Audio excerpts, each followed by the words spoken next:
اور اگر وہ نکلنے کا ارادہ کرتے تو اس کے لیے سامان تیار کرتے، لیکن اللہ نے ان کا اٹھنا اور نکلنا پسند ہی نہ کیا تو ان کو ہلنے جلنے ہی نہ دیا، اور ان سے کہہ دیا گیا کہ جہاں معذور بیٹھے ہیں تم بھی ان کے ساتھ بیٹھے رہو۔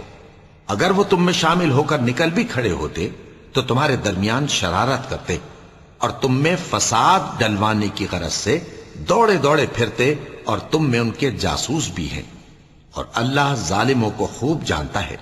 یہ پہلے بھی طالب فساد رہے ہیں اور بہت سی باتوں میں تمہارے لیے الٹ پھیر کرتے رہے ہیں، یہاں تک کہ حق آ پہنچا اور اللہ کا حکم غالب ہوا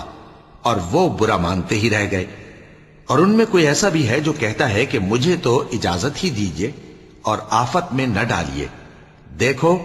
یہ آفت میں پڑ گئے ہیں اور دوزخ سب کافروں کو گھیرے ہوئے ہے۔ اے پیغمبر، اگر تم کو آسائش حاصل ہوتی ہے تو ان کو بری لگتی ہے،